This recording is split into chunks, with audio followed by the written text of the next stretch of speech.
존경하는 국민 여러분, 김진표 국회의장과 동료 의원 여러분, 한덕수 국무총리와 국무위원 여러분, 대구 수성갑 출신의 국민의힘 원내대표 주호영 의원입니다. 튀르키예와 시리아를 강타한 지진 피해의 처참함을 필설로 나타내기가 어렵습니다. 두 나라 국민들을 깊이 위로하면서 더 많은 분들이 구조되고 피해가 속히 회복되기를 기원합니다. 우수를 며칠 앞둔 요즘 바람이 한결 부드러워지고 남쪽에서는 벌써 매화 소식이 들려오고 있습니다. 그 소식과 함께 코로나가 종식되고 우리 국민들 모두 활기차고 즐거운 봄을 맞으시기를 바랍니다. 어제 존경하는 민주당 박홍근 원내대표님의 연설 잘 들었습니다. 받아들일 지적들은 받아들이고 저희와 생각이 다른 부분들은 의견을 말씀드리고 조율해 나가도록 하겠습니다. 저는 5선 의원으로서 우리 국회에서는 고참 중진 중의 한 명이라고 생각합니다. 그동안 나름대로 최선을 다했다고 생각했습니다마는 부족하고 미흡한 점도 많을 것입니다. 그런데 지금까지의 짧지 않은 의정 생활 동안 지금처럼 자괴감과 두려움이 엄습한 적이 없었습니다. 우선 자괴감의 정체는 우리의 노력과 분투에도 불구하고 우리 국회가 국민들로부터 어느 때보다도 지탄의 대상이 되고 불신을 받고 있다는 점입니다. 20여 년 전 어느 대기업 회장이 한국 정치는 사류라고 하여 큰 파문이 인 적이 있었지만은 지금에 이르러서도 우리 정치가 여전히 사류를 탈출하였다고 보기는 어렵습니다. 2017년에서 2021년 사이에 실시된 세계 가치조사 7차의 경우 우리나라 응답자의 무려 79.3%가 국회를 불신한다고 응답했습니다. 지난해 12월 15일에 발표된 전국 지표조사의 국가기관별 신뢰도에서 우리 국회는 겨우 15%로 국가기관 중 꼴찌를 기록했습니다. 응답자의 81%가 국회를 신뢰하지 않는다고 답해서 세계 가치조사의 결과와 거의 같았습니다.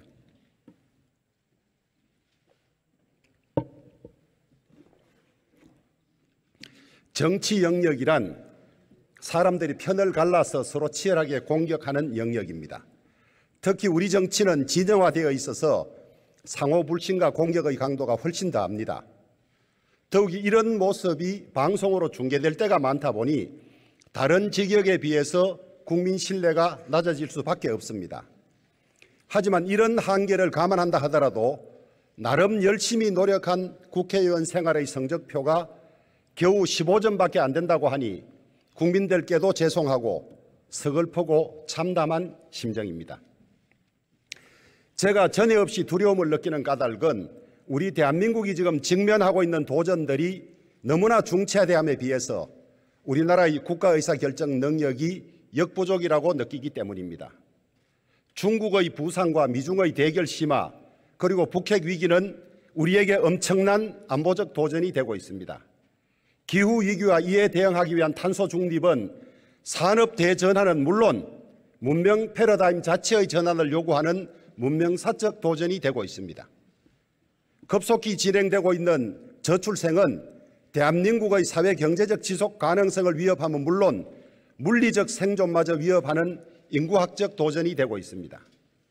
그 이외에도 노동, 연금, 교육 등의 분야에서 오랫동안 누적되어 온 심각한 문제들이 하나둘이 아닙니다. 우리의 근현대사는 두 차례의 국운이 걸린 대위기를 겪었습니다. 19세기 말과 20세기 초에 일어난 첫 번째 대위기로 우리는 국권을 잃고 일본의 식민지가 되었습니다. 대한민국 수립 후 1950년 전후로 소련과 중공의 지원 아래 북한이 남침했을 때인 제2의 대위기는 미국과 유엔의 지원으로 파멸을 면했고 온 국민들의 피땀으로 오늘의 성공국가를 이루었습니다. 저는 지금 우리나라가 맞이하고 있는 대위기가 아직 전면적으로 현실화되지는 않았지만은 그 심각성에서 앞의 두 번에 못지않다고 생각합니다. 하지만 제3의 대위기를 맞고 있는 대한민국은 이전보다는 훨씬 더 나은 위치에 있습니다. G7에 들어도 좋을 경제력을 가지고 있고 외적에 심대한 타격을 가할 군사력도 보유하고 있으며 높은 문화의 힘도 자랑하고 있습니다. 한마디로 우리는 현재의 국난을 극복할 수 있는 다양한 자원을 갖추고 있으며 지금 필요한 것은 이 다양한 자원을 제때 제대로 묶어내는 일입니다. 저는 이것이 바로 우리 국회가 해야 할 일이라고 생각합니다.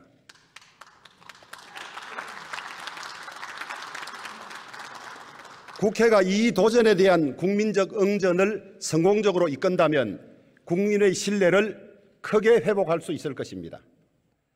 존경하는 동료 의원 여러분, 우리 국회는 1994년 처음으로 국회 제도개선위원회를 만든 이래 지금까지 모두 11차례에 걸쳐서 국회 개혁과 혁신을 위한 위원회를 운영하며 국민의 신뢰를 높이려고 애써왔습니다.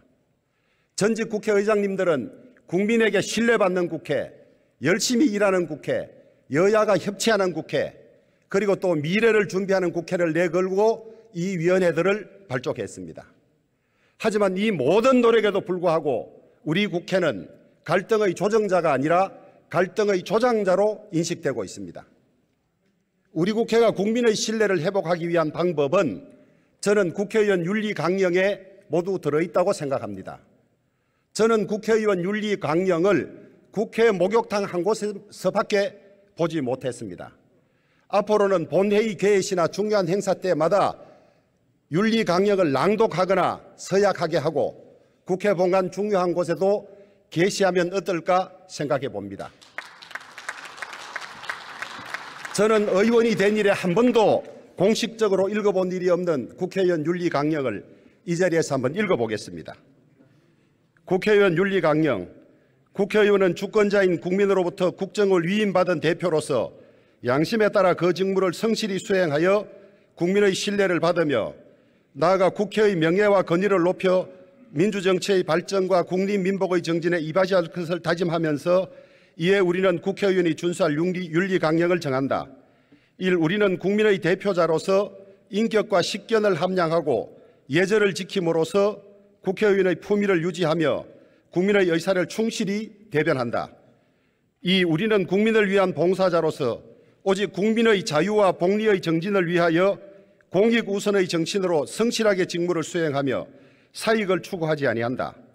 3. 우리는 공직자로서 직무와 관련하여 부정한 이득을 도모하거나 부당한 영향력을 행사하지 아니하며 청렴하고 검소한 생활을 솔선수범한다.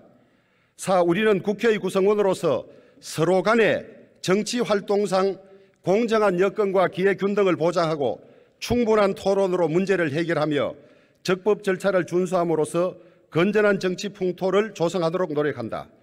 5. 우리는 책임있는 정치인으로서 우리의 모든 공사행위에 관하여 국민에게 언제든지 분명한 책임을 진다.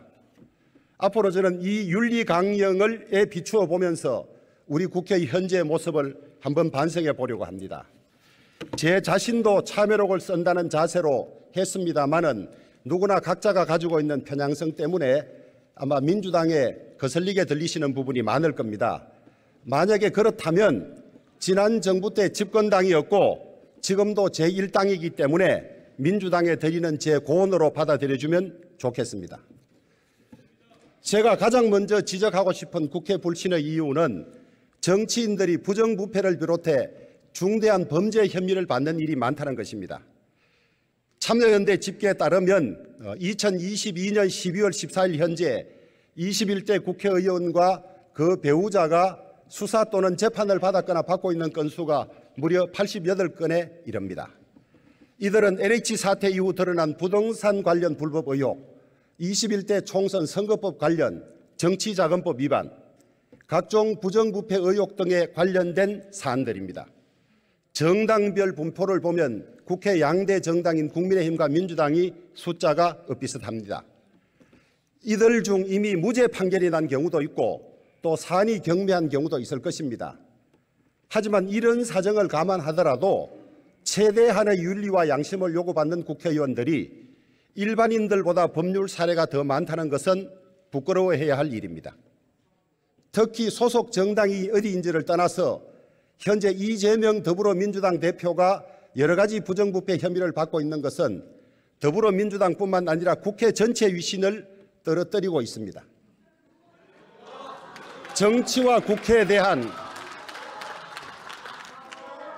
정치와 국회에 대한 국민의 깊은 불신은 정치인들의 무례한 막말에서 연유하는 바가 큽니다. 우리 의원들의 막말은 차마 이 자리에서 입에 올리기도 민망할 정도입니다.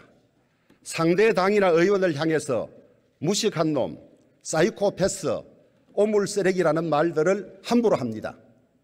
질문 시에도 비아냥거리거나 인격모독성 발언이 비일비재합니다.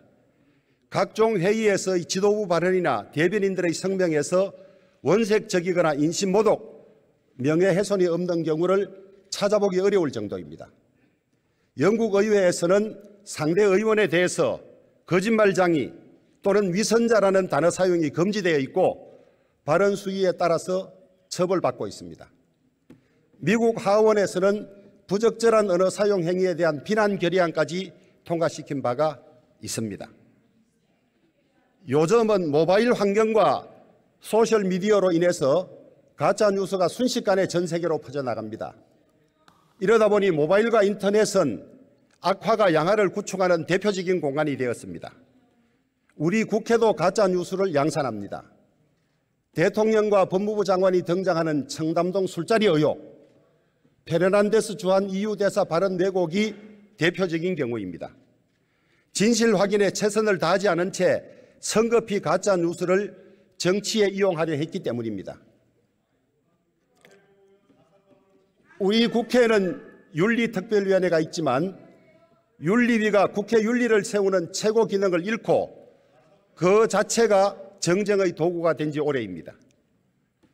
18대 국회 이래 15년 동안 총 177건의 징계 요구안이 윤리위에 제출되었지만은 본회의 의결까지 이루어진 것은 단 2건에 불과하고 그것도 윤리위원회 의결을 거쳐서 본회의에 처리된 징계안은 단 1건밖에 없습니다. 21대 국회에서는 지금까지 모두 33건의 징계안이 제출되었는데 후반기에는 윤리위 구성에만 넉 달이 걸렸으며 3년이 지난 현재까지 단 1건도 결론을 내지 못한 상황입니다. 그중에 29건은 품위유지 의무 위반으로 상대 진영에 대한 모욕적인 발언, 허위사실 유포와 관련이 되어 있습니다. 그런데도 윤리위는 전혀 기능하지 못하고 오히려 상대당을 공격하는 수단으로 전락했습니다. 윤리위의 정상화가 시급합니다.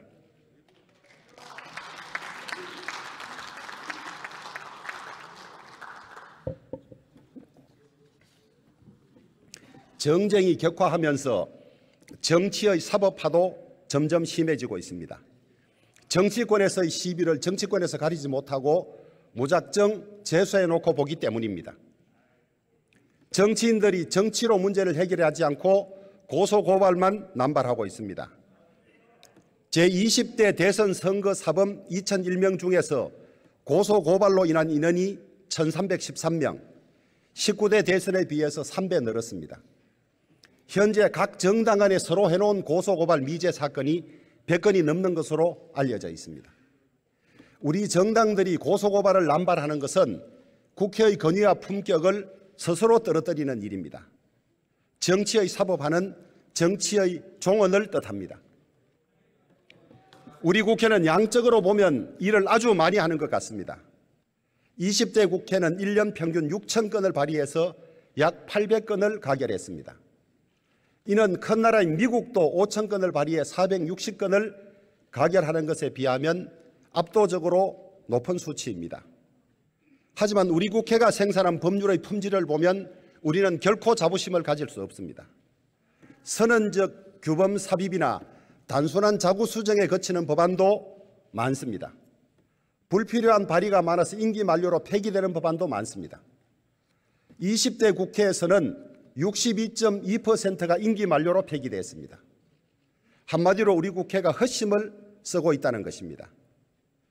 이렇게 깊이 생각하지 않고 입법 성과만 앞세우다 보니까 부실한 법안도 많이 나와서 위헌이나 헌법 불합치 판결을 받는 법안도 많습니다. 헌재 개소 이래 지금까지 국회가 만든 법안이 위헌된 것이 무려 427건, 연평균 12건씩 위헌 법률이 나오고 있습니다.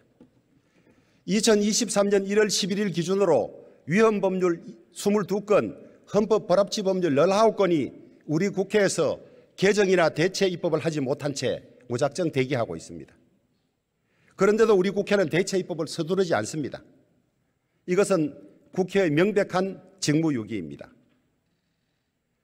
위헌이나 헌법 불합치 판정이 나면 대체 입법을 서두르는 것이 누구보다도 헌법을 존중해야 하는 국회의 의무일 것입니다.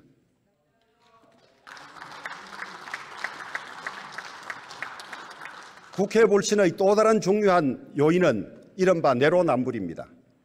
우리 정당들은 은행이 불일치할 때가 많고 이전과 이후가 다르고 여당일 때와 야당일 때가 다릅니다. 양당 공히 이런 현상이 있지만은 특히 민주당에게서 두드러집니다. 강준만 전 교수는 민주당 내로남불 사례를 일일이 정리하다가 중도에 그만두고 말았다. 거의 모든 게 내로남불이었기 때문이라고 말한 적이 있습니다. 오늘 좀 거슬리더라도 들어봐 주십시오. 바꾸어 말하면 민주당 정권 5년 전체가 내로남불의 역사였다고 합니다. 박수 치지 마세요. 박수 치지 마세요. 항목별로 보겠습니다. 먼저 인사 내로남불입니다. 민주당은 병역 면탈, 탈세, 위장 전입, 부동산 투기, 영구 부정 행위 등등의 이유로 이명박 정부에서 17건, 박근혜 정부에서 10건에 대해서 청문보고서 채택을 거부했습니다. 그러나 민주당 정권 출범 초기인 2017년 5월에 5대 인사 배제 기준을 제시하고 이를 지키겠다고 하더니 이낙연 국무총리 후보자를 비롯해서 고위공직자 후보자 다수가 5대 비리 관련이 있음에도 불구하고 임명을 강행했습니다. 2019년 11월에는 5대 기준에 성범죄와 음주운전을 더해서 7대 공직 배제 기준을 내놓았는데 자기들이 내놓은 기준도 지키지 않았습니다. 여러 가지 예외 조건을 달아서 실상은 더 완화된 기준이었지만은 여기에 걸리지 않는 후보자가 드물었습니다. 문재인 대통령이 야당 동의 없이 임명한 장관급 이상 인사가 무려 34명으로 역대 최대였습니다. 그러던 민주당이 윤석열 대통령이 당선되자 이번에는 국민을 받들 능력과 자질이 없는 결결자를 단호히 레드카드로 퇴장시키겠다고 엄포를 놓았습니다. 다음은 재정 내로남불입니다. 2015년 9월 문재인 당시 새정치민주연합 대표는 박근혜 정부의 2016년도 예산안과 관련해서 국가 채무 비율이 재정 건전성의 마지노선으로 여겨지는 GDP 대비 40%를 깨고 있다며 재정 건전성 회복 없는 예산은 결코 받아들일 수 없다고 하셨습니다. 하지만 집권 후에는 40% 기준의 근거가 뭐냐며 전례 없는 포퓰리즘 확대 재정 정책을 임기 내내 지속해서 국가부채 100조 시대를 초래했습니다. 1000조 시대를 초래했습니다. 2021년 말 국가 채무 비율은 자, 좀 조용히 해주세요. 조용히. 46.9%에 달했습니다. 다음은 좀 들어봐 주세요. 다음은 입법 내로남불입니다. 김경엽 의원님 잘 들어봐 주세요. 테러 방지법은 2016년 민주당이 야당일 때는 인권을 침해하는 악법 중의 악법으로 규정하고 무려 38명이 9일간이나 필리버스터까지 하였지만은 집권 후에 다수당이 되고도 한 조문 고치지 않았습니다. 이런 악법을, 필리버스터까지 한 악법을. 오히려 여당이 된 2020년 9월에는 감염병 검사와 치료를 거부하는 행위도 테러 행위로 간주하는 무시무시한 내용의 개정안까지도 냈습니다. 반대로 여당일 때는 아무 관심이 없다가 야당이 되자 입법을 서두르는 경우도 있습니다. 방송법, 양곡관리법, 노란봉투법이 대표적인 경우입니다. 다음은 적폐청산 내로남불입니다. 민주당은 집권하자마자 각 부처에 적폐청산기구를 만들고 정부와 공공기관의 전 정부 인사들을 쫓아내고 혹은 감옥에 보냈습니다. 청와대 비서실장과 정무수석은 블랙리스트를 만들었다는 혐의로 기소되었습니다. 그러는 중에도 블랙리스트 만들었다고 처벌하는 중에도 민주당은 자신들이 블랙리스트를 만들고 있었어요. 검찰이 이 일로 문재인 정부의 몇몇 장관과 청와대 참모들을 기소하자 이번에는 민주당이 정치보복이라고 발끈하면서 5년 단임 대통령제 하에서 필연적으로 발생할 수밖에 없는 제도적 문제마저 기소로 안가품했다고 말을 바꾸었습니다. 참으로 편리한 기억력입니다. 이재명 대표의 내로남불도 죄송하지만 언급하지 않을 수 없습니다. 이재명 대표는 성남시장 시절에 죄를 지으면 대통령도 구속되는 나라를 만들어야 한다며 박근혜 대통령을 청와대 정문을 나서는 순간에 수갑을 채워서 구치소로 보내자고 했습니다. 그랬던 이재명 대표가 자신의 온갖 의혹에 대한 정당한 수사조차 정치 탄압이라고 항변하고 있습니다. 불체포 특권 포기를 공약했던 민주당, 특히 이재명 대표가 불체포 특권 포기 공약을 지킬지도 국민들은 지켜보고 있습니다. 마지막으로 민주당의 민주주의 타령 내로남불입니다. 민주당은 오랜 기간 야당을 하면서 민주화 투쟁을 통해서 민주화를 이루어낸 공이 지대한 정당입니다.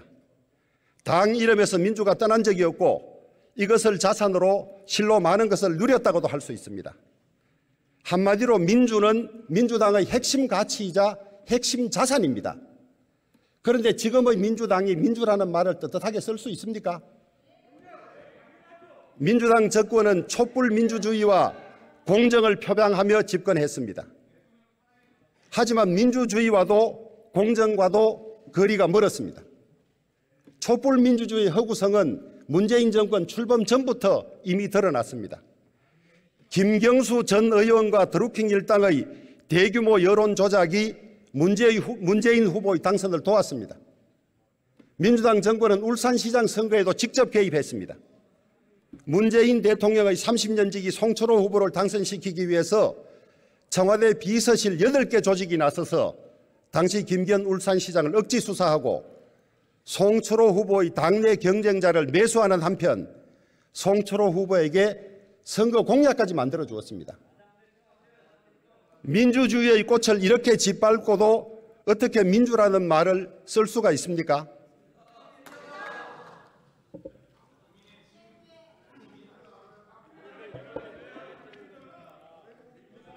저는 어제 존경하는 박홍근 원내대표님의 연설 중에서 우리가 경청해야 할 부분도 많았지만은 국민이 일군 민주주의 붕괴라는 말씀을 듣고는 이렇게 인식의 차이가 크다는데 깜짝 놀랐습니다. 민주주의를 떠받치는 중요한 기둥은 독립적 사법부의 존재입니다. 하지만 김명수 대법원장 체제 하에서 사법부는 독립성을 잃고 행정부의 시녀가 되고 정치판이 되었습니다. 법치주의는 광범위하게 훼손되었습니다. 한때 참여연대와 민변의 회원이었던 권경애 변호사는 민주당 정권 시기를 무법의 시간이라고 불렀습니다. 김명수 대법원장은 대한민국 사법부를 이끌 사법행정 경륜이나 법원의 독립성, 중립성에 대한 신념도 부족한 사람입니다. 재판은 공정해야 할 뿐만 아니라 공정하다고 보여져야 합니다. 그런데 김명수 대법원장은 우리법연구회, 국제인권법연구회 출신들로 사법부 내 파벌을 조성했을 뿐만 아니라 그들을 능력과 관계없이 요직에 발탁하였습니다. 김명수 대법원장은 이례적으로 대법관 경력 없이 대법원장이 된 사람으로 여러 차례 거짓말과 부적절한 행동으로 사법부의 명예를 훼손했고 법원장 추천제, 판사 승진제 폐지로 법원을 망가뜨려 놓았습니다. 서울중앙지법 김미리 판사와 함께 청와대의 울산시장 선거 개입 사건 등에 대한 재판을 엄청나게 지연시켜서 정의의 실현을 늦추었습니다. 조국 사태는 민주당 정권의 모든 국정 철학이 기만임을 남김없이 드러냈습니다. 조국 일가의 범죄는 모든 국민에게 깊은 분노와 좌절감을 안겼습니다. 송영길 대표가 사과까지 했습니다. 조국 일가를 맹목적으로 옹호하는 친문 세력의 행태는 더욱 놀라운 것이었습니다. 정권에 대한 현재와 장래의 검찰 수사를 막으려고 검찰 자체를 파괴하려 했습니다. 조국 법무부 장관의 후미였던 추미애 박범계 장관이 그 역할을 떠맡았습니다. 대한민국 75년 역사상 전례가 단 한 번밖에 없었던 수사지휘권 행사를 4차례나 남발하며 검찰을 난도질했습니다. 특히 박범계 장관은 저는 법무부 장관이기에 앞서 여당의 국회의원이라고 말해서 대한민국의 장관이기보다는 친문 세력의 천병임을 스스로 언급했습니다. 헌법상 국회의원이 국무위원과 국무총리를 겸할 수는 있지만은 선거 기간에는 중립적 선거 관리를 위해서 국무총리와 법무부 장관, 행안부 장관은 중립적 인사로 교체하는 것이 관례였습니다. 민주화 이래 역대 선거 기간에 국무총리와 국무위원으로 있으면서 여당 국회의원직을 보유하고 있었던 사례를 보면 민주당 정부가 무려 6명으로 압도적 1위입니다. 더욱이 국무총리, 법무부 장관, 행정안전부 장관을 현직 민주당 의원이거나 당적이 있는 사람들로 채우는 전무후무한 일을 하기도 했습니다. 이러고도 어떻게 공정을 입에 올릴 수가 있습니까? 민주당은 언제나 인권정당임을 주장해 왔습니다마는 이제는 그럴 자격이 없습니다. 탈북선언 강제 북송 사건과 서해 공무원 피살 사건은 문재인 대통령과 민주당이 정치적 목적을 위해서라면 인권 원칙을 언제든지 버릴 수 있음을 보여주었습니다. 인권은 그저 입에 붙은 수사에 불과했던 것입니다. 민주당이 북한인권재단의 정상 출범을 막고 있는 것도 있을 수 없는 일입니다.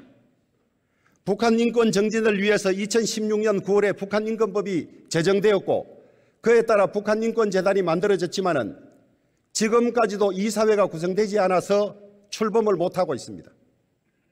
민주당이 민주당목 이사의 추천을 거부하고 있기 때문입니다. 우리 당과 통일부가 아무리 요청해도 민주당은 지금 몇 년이 지났지만 꼼짝도 하지 않고 있습니다. UN 북한 인권 결의안에 4번이나 불참하는 등 민주당의 인권은 북한 앞에만 가면 사라집니다. 현대 민주주의 국가의 중심은 의회입니다.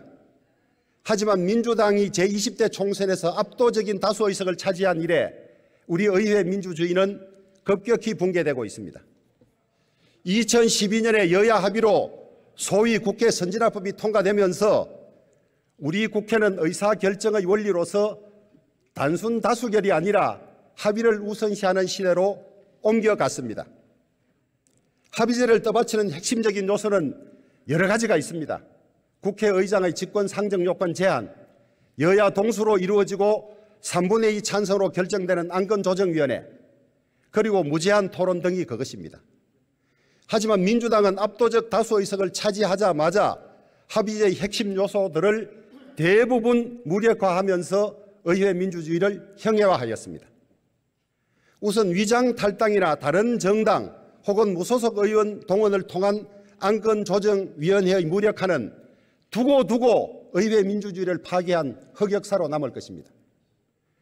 특히 검수완박법 처리를 위해서 향자 의원을 내치고 민형배 의원을 탈당시킨 후에 법사위로 보낸 사건은 무슨 일이든지 할 수 있다는 민주당의 민낯을 남김없이 드러냈습니다. 이러한 꼼수는 이것 말고도 6차례나 더 반복이 됐습니다. 이러고도 어떻게 선진화법이라는 말을 붙일 수가 있습니까? 무제한 토론은 원내 소수당이 다수당의 일방 독주에 저항하는 마지막 수단이라고 할 수 있습니다. 우리 국민의힘도 연동형 비례대표제법과 공수처법에 이어서 검수완박법 강행 처리에 맞서서 무제한 토론에 나섰습니다. 하지만 민주당은 국회법 조항을 악용해서 회기를 잘게 쪼개는 전대미문의 살라미 전법을 써서 마지막 호소수단마저도 없애버렸습니다.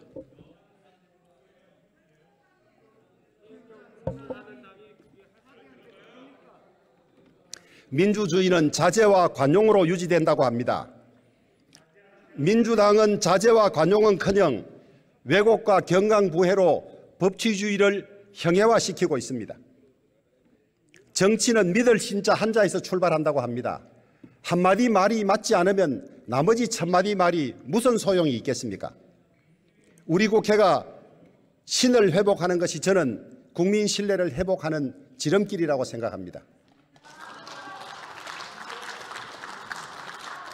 존경하는 국민 여러분, 그리고 동료 의원 여러분, 지금 우리나라는 코로나19 팬데믹에 이어서 러시아, 우크라이나의 전쟁으로 인한 글로벌 공급망에 큰 문제가 생기면서 심각한 경제 위기를 겪고 있습니다.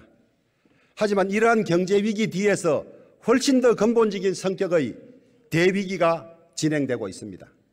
안보 위기, 기후 위기, 인구 위기 등이 그것입니다. 이러한 위기들은 일시적 위기와 달리 대한민국의 생존과 지속 가능성 자체를 위협하는 근본적인 위기입니다. 저는 이런 위기에 대해서 생각할 때마다 두려움이 몰려오고 나라의 앞날이 걱정됩니다. 북핵 위기가 시작된 지 벌써 30년이 되었습니다. 지난 30년간 북한은 핵개발 의지를 꺾은 적이 한 번도 없고 계속 핵개발 능력을 키운 결과 지금은 사실상 핵보유 국가가 되었습니다. 반면 우리는 여야를 초월한 하나의 일관된 국가 전략 없이 보수와 진보 사이에서 정권 교체가 있을 때마다 전략적 기조 자체를 바꾸었고 국론이 분열되었습니다. 중국의 굴기와 러시아의 팽창주의는 이미 북핵으로 위기에 처한 우리의 외교 안보를 더욱 힘들게 하고 있습니다. 우리는 북핵 정책의 실패에 관해서 제대로 복귀하고 성찰해 본 적이 있습니까? 우리는 이 새로운 안보 도전을 얼마나 절박하게 느끼고 얼마나 심각하게 대응하고 있습니까? 역사적으로 우리는 많은 외침을 받았지만은 그중에서도 임진왜란과 병자호란 그리고 경술국치는 우리 역사의 가장 참담한 기억으로 남아 있습니다. 이 국난들의 공통적인 특징은 국가 지도자들이 변화하는 세계 정세를 제대로 읽지 못하고 적절한 국가 전략을 세우지 못했고 심지어 외적 앞에서 분열했다는 것입니다. 임진왜란 때는 일본이 전국시대 이후 국력과 군사력을 급속히 키웠음에도 율곡 선생의 10만 양병설을 무시한 채 당파 싸움에 몰두하는 바람에 7년 동안 외적에게 국토가 유린되는 참극을 겪었습니다. 이로 인해 조선 백성 약 1,100만 명 중에서 수십만 명이 목숨을 잃는 참화를 겪었습니다. 병자호란 때는 조정이 명나라와 청나라의 교체라는 대변혁을 제대로 읽지 못하고 명나라에 대한 성리학적 4대 외교를 고수하는 바람에 인조 임금이 삼전도에서 3배 국오두를 올리는 치욕을 맞았습니다. 이때 무려 수십만의 백성이 청나라로 끌려갔고 환양녀라는 비극도 이때 생긴 것이라고 합니다. 19세기 말에서 1910년 경술국치에 이르기까지 우리 국가 지도자들은 삼정문란 등 무너지는 내정을 개혁하지 못한 채 서세동점이라는 문명사적 차원의 대변화를 읽지 못하고 외세 앞에서 혹은 세국파와 개화파로 혹은 친중, 친러, 친일파로 분열한 결과 결국은 망국을 초래하고 말았습니다. 그런데 우리는 나라의 치명적인 결과를 가져올 거대한 역사적 사변 그 한가운데 있으면서도 그 중대함을 전혀 인식하지 못했거나 대비하지 못했습니다. 냄비 속 개구리가 되어 삼겨 죽어가고 있는데도 불구하고 싸움질하느라 세상이 바뀌는 것을 몰랐고 무책임했습니다. 이 점이 저는 가장 두렵습니다. 지금의 우리가 그렇지 않다고 자신 있게 말할 수 있겠습니까? 정부가 알아서 하겠지. 설마 그렇게 되겠는가? 나 아니라도 누군가는 챙기고 있겠지. 이러고 있지는 않습니까? 기후위기와 이에 대응하는 탄소중립 2050도 산업의 전환을 넘어 문명의 전환을 요구하는 거대한 도전입니다. 탄소중립 2050을 이루기 위해서는 세계는 탄소 배출을 매년 7% 남짓 줄여가야 합니다. 2020년에는 탄소 배출량이 전년도에 비해서 7% 줄었는데 그것은 코로나19로 거의 모든 활동을 중단할 때였습니다. 그 정도로 중단해야 7%가 준다고 하니 이런 상황이 앞으로 30년간 계속되어야 우리가 목표를 맞출 수 있다고 합니다. 제조 비중이 높은 우리에게는 더 큰 어려움을 초래할 것입니다. 우리의 철강 산업은 세계 최고 수준이지만은 올해 10월부터 시범 운용될 이후의 탄소 국경세에 대비하지 못하면 쇠퇴의 길을 면치 못할 것입니다.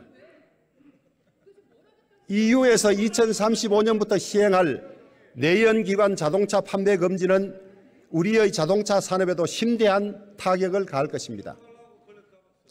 모두가 탄소 중립을 말하고 있지만 탄소 중립을 실제로 행하는 사람은 거의 없습니다.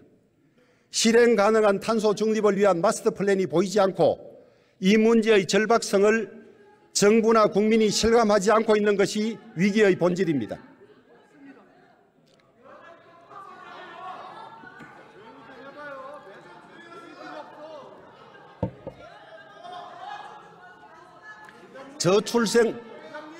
저출생 문제는 우리나라가 직면한 가장 심각한 문제의 하나이고 국가적 재앙을 불러올 사안입니다. 저출생 예산은 2006년 처음 편성되어 2020년까지 무려 380조 넘게 투입이 됐습니다. 하지만 우리나라 합계 출산율은 2020년 1.48에서 지난해 3분기 0.79로 낮아져 현재 세계적으로 가장 낮은 수준입니다. 저출생은 다른 사회 경제적 요인과 결합하면서 농촌 소멸이라는 또 다른 치명적 결과도 낳고 있습니다.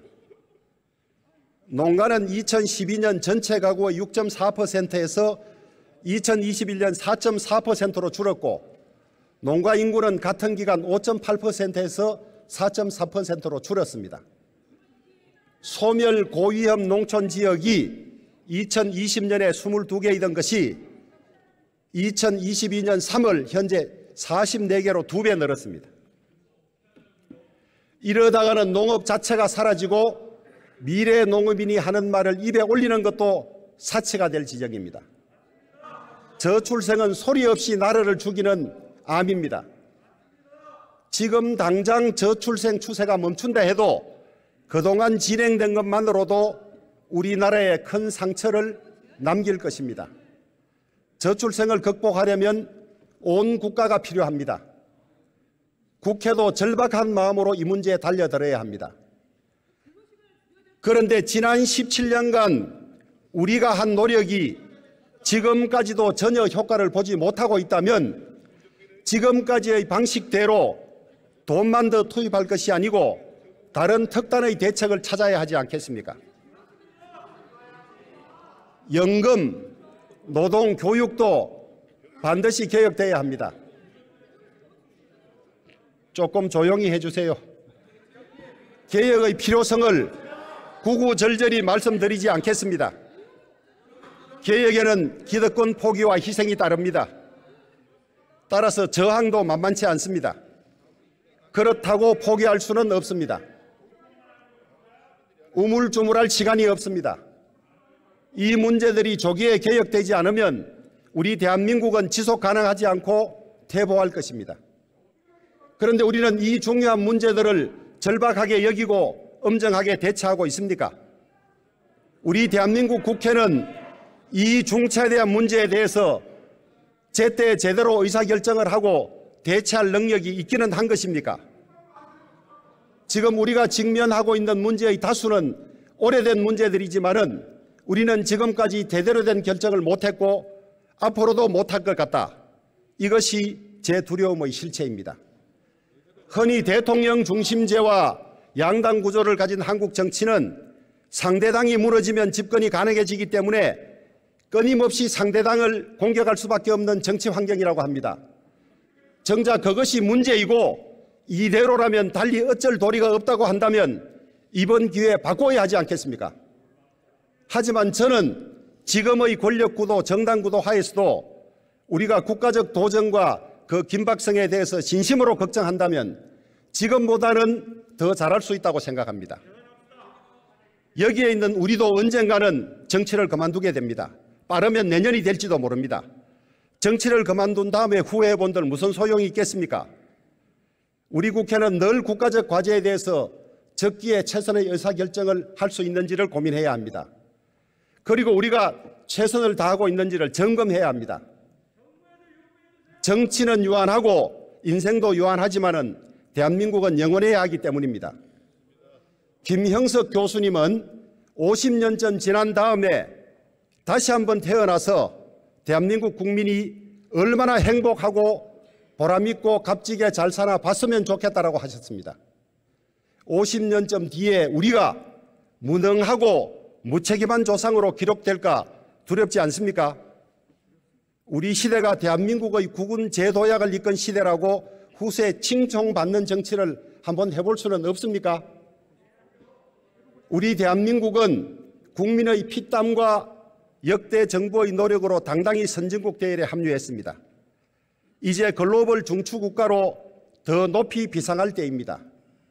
우리 앞에 놓인 위기와 도전을 제대로 극복한다면 우리 대한민국은 누구도 넘볼 수 없는 세계 중추국가가 되어 있을 것입니다. 나라의 미래가 우리 국회의 손에 달려 있습니다. 이제 우리 국회는 진영 정치와 팬덤 정치의 위협에 맞서서 합의 정치의 기반을 확대하고 국민 통합의 중심이라는 원래 위치를 회복해야 합니다. 협상과 타협의 정치를 복원하고 사실과 합리성에 기초한 토론을 통해서 법안을 처리하는 정치적 능력을 키워야 합니다. 국회는 생각과 가치의 용광로가 되어야 합니다. 여러 생각과 가치가 충돌을 일으키는 게 아니라 서로 녹아들여 더 높은 차원의 일반 의지를 만들어내야 합니다. K-팝, K-스포츠, K-컬처, K-푸드 많은 영역에서 세계를 선도하고 있습니다. 한국의 정치만 왜 사류에 계속 머물러야 합니까? 우리가 지금부터 티핑 포인트를 만들어야 하지 않겠습니까? 우리 정치인들은 중요하거나 의미 있는 일을 앞두고 나라와 국민을 위해 목숨을 바치신 애국 선열, 호국 영령들이 계신 국립현충원을 참배합니다. 우리는 그분들의 애국심을 기억해야 합니다. 그와 동시에 국가 지도자들의 잘못으로 무생명이 쓰러지는 것을 보면서 그분들이 느꼈었을 통분과 절박함도 기억해야 합니다. 저는 마지막으로 다시 한번 의원님들께 묻고 싶습니다. 우리는 지금 우리의 국가적 과제들이 얼마나 절박한 것인지 절실히 느끼고 있습니까? 우리는 지금 최선을 다하고 있습니까? 경청해 주셔서 감사합니다.